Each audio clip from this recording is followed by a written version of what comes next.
Hi, I'm Becky Lyons. Welcome to Jesus Speaks in the Book of Mormon and in Dreams. So today we are reading from the book Jesus is Calling by Sarah Young. So close your eyes and imagine that Jesus is talking to you.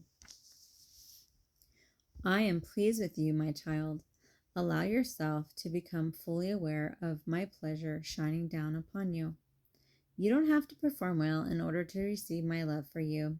In fact, a performance focus will pull you away from me towards some sort of Pharisaism.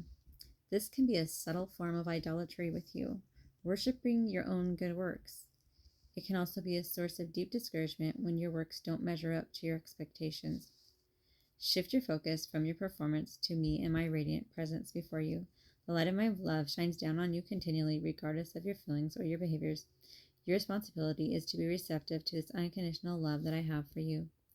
Thankfulness and gratefulness and trust are your primary receptors. Thank me, praise me, and bless me for everything that you have. Trust in me at all times. These simple disciplines will keep you open to me and my loving presence.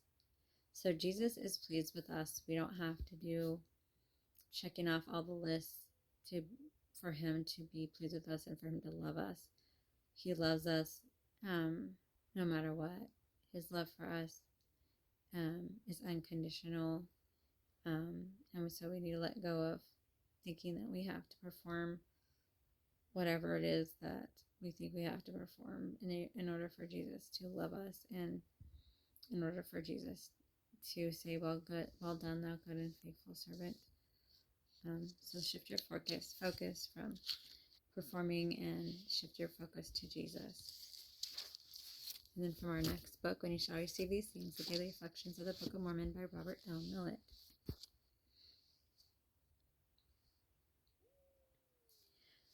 Bring ye all the tithes into the storehouse, and that there may be meat in mine house, and prove me now herewith, saith the Lord God of hosts, if I will not open up the windows of heaven and pour you out a blessing, and there shall not be room enough to receive it.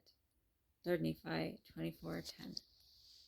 We can never return to God all the bounteous blessings that he has bestowed upon us.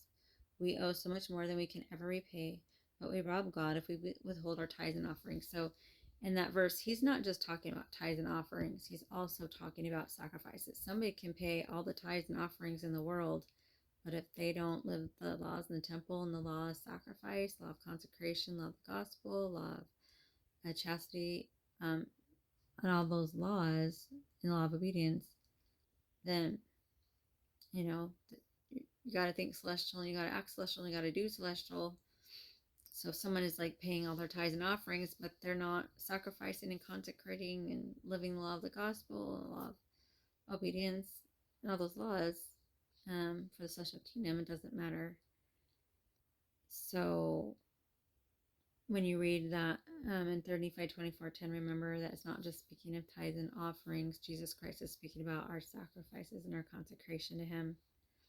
President Gordon B. Hinckley has said, the Lord will open up the windows of heaven according to our needs and not according to our own greed.